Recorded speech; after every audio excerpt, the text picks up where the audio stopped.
E aí galera, vamos então para a sexta questão do ITA 2020. Vou colocar o enunciado para vocês.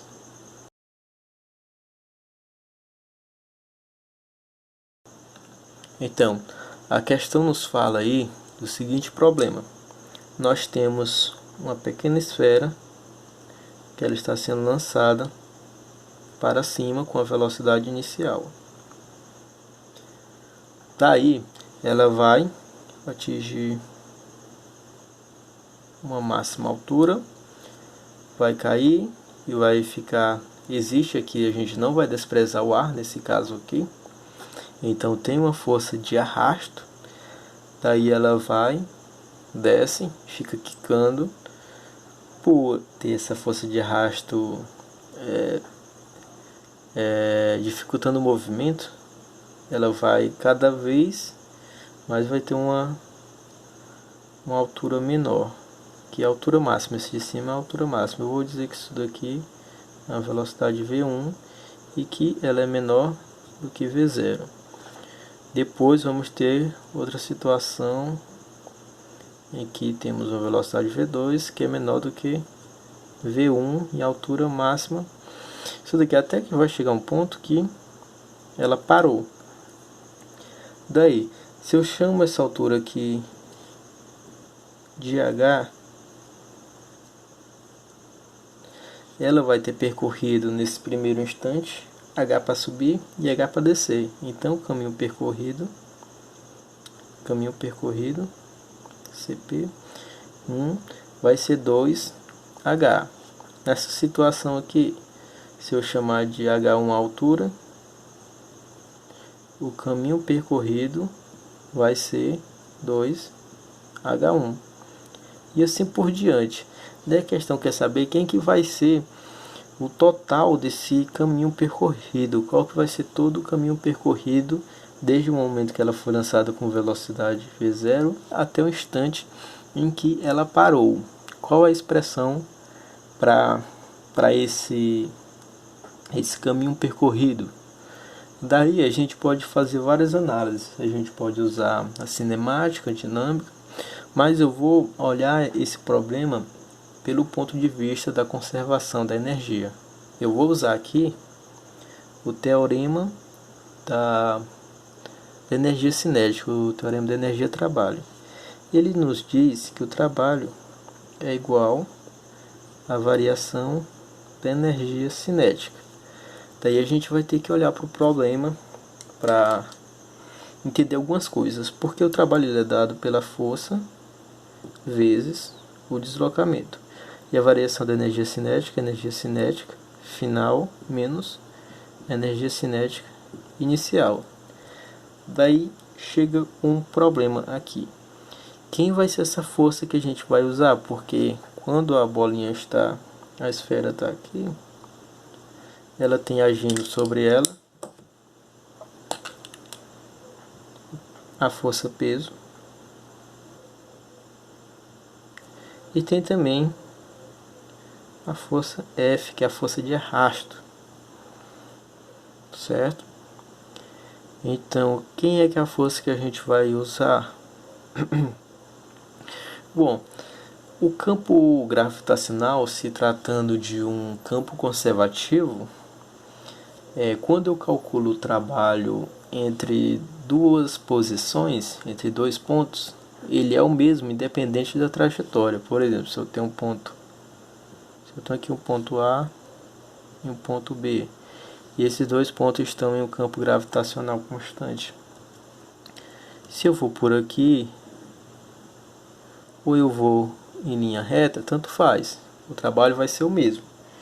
E a situação que a gente tem aqui é uma situação onde o ponto inicial, que seria o ponto A, e o ponto B são o mesmo. Então o trabalho realizado pela força gravitacional é zero. Isso é fácil de perceber aqui, ó, porque a força gravitacional ela só tem uma direção de sentido, ela sempre aponta para baixo. Então, nesse primeiro momento onde a esfera está subindo, ela está realizando um trabalho negativo. Então, digamos que ela esteja retirando 30 joules de energia da bola. na subida. Isso na subida. Quando ela for descer, vai ser a mesma força para uma mesma distância. Então ela vai depositar 30 joules. Aqui novamente a mesma coisa. Digamos que ela retire 20 joules na subida, ela vai colocar na descida mais 20 joules.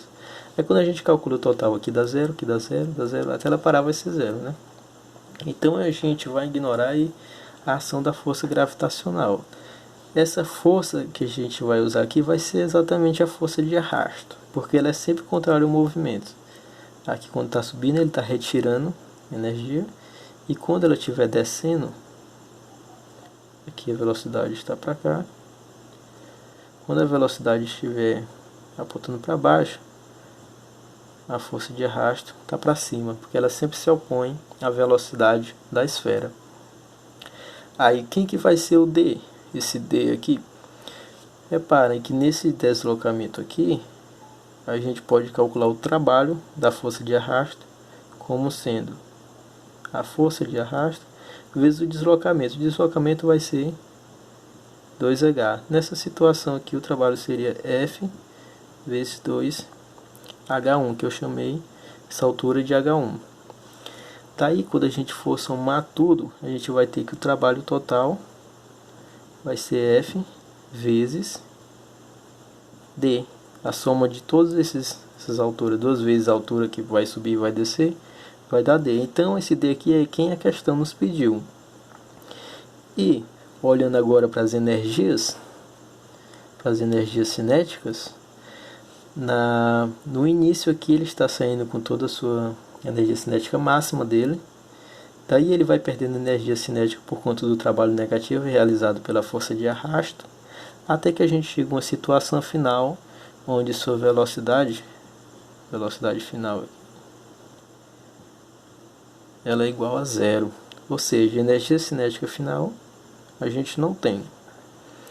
Então vamos continuar aqui com a resolução do problema. Vamos ter força vezes deslocamento é igual a menos energia cinética inicial. Quem que vai ser a energia cinética inicial? 1/2 de mv ao quadrado. A gente sabe que o peso ele é a massa vezes a aceleração da gravidade. Então se eu resolver isso aqui para massa, vamos ter que a massa pode ser expresso por P sobre G. Eu vou substituir aqui. Fica menos 1 sobre 2.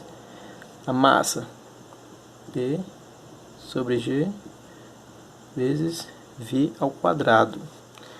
Daí a gente está querendo a distância. Eu vou passar para lá. Lembrando que esse V aqui, eu esqueci de colocar o V0 aqui, porque a gente está tratando da energia cinética inicial. Então é a velocidade inicial. Isso aqui é V0, isso aqui é V0. Certo? Então eu quero encontrar essa distância, eu vou isolar ela. E vou passar o resto para lá. Então vai ficar V0 ao quadrado vezes o peso dividido por 2G F, que é a nossa força de arrasto. Essa aqui é a expressão para a distância percorrida pela esfera, a distância total. Isso corresponde ao item D, alternativa D. Certo? Obrigado, galera. Vamos para a próxima.